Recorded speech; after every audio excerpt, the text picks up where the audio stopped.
പ്രത്യേകിച്ച് നിങ്ങളോടൊക്കെ പറയാനുള്ളത് സമസ്ത കേരള ജമിയത്തുൽ ഉലമയുടെ 100ാമത്തെ വാർഷികം നടക്കുകയാണ് 8-ാം തീയതി. നമ്മളെല്ലാവരും അതിൽ പങ്കെടുക്കണം. അത് നമ്മളെ ദീനാണ്. എങ്ങനെ ഒരുവിധം ജീവനുണ്ടെങ്കിൽ വാഹനത്തിൽ പോകണം. അത് ഈ കേരളത്തിലെ ഒരു അർഫയാണ്. ഇതൊന്നും ഞാൻ എൻ്റെ വകയായിട്ട് പറയുന്നത്, ആരിഫീങ്ങൾ പറഞ്ഞ വാക്കായി പറയുന്നത്, എൻ്റെ വകയായിട്ടൊന്നും പറയുന്നില്ല. ഞാനും പോവും. അവിടെ പോയി എനിക്ക് പ്രസംഗമാണ് കേട്ടാൽ മതി. ആ നഗരിയിൽ പോയി കുത്തിരിക്കണം. അവിടെ ഇങ്ങനെ ഫാത്തിഹ ഓതിക്കൊണ്ട്, അല്ലെങ്കിൽ അവിടെ നിന്ന് ഇങ്ങനെ ദുആ ചെയ്തുകൊണ്ട് ദുആക്ക് ഇജാബത്ത് കിട്ടും.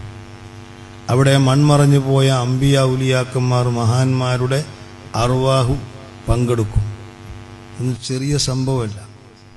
ഇൻഷാ അല്ലാഹ് അത് മഹാന്മാരെ കുരുത്തവും പൊരുത്തവും ഉള്ള ഒരു റൂട്ടാണ്. അത് അവസാനം വരെ അങ്ങനെ ഉണ്ടാകും. അള്ളാഹു നിലനിർത്തി തരുമാറാവട്ടെ.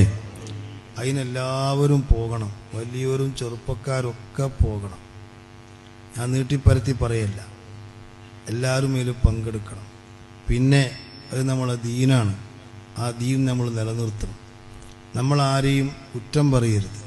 പണ്ഡിതന്മാരെ കുറ്റം പറയരുത്, സയ്യിദന്മാരെ കുറ്റം പറയരുത്, നമ്മൾ ആരെയും കുറ്റം പറയരുത്.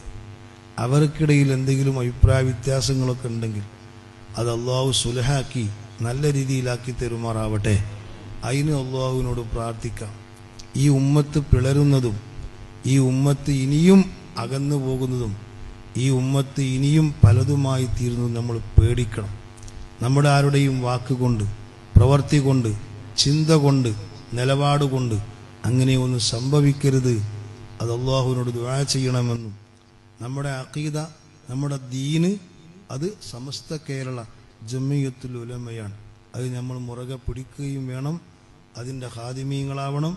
അതിനു വേണ്ടി വേണ്ടതൊക്കെ ചെയ്യണമെന്നും എല്ലാവരോടും ഓർമ്മപ്പെടുത്തി ഇൻഷാ അല്ലാഹ്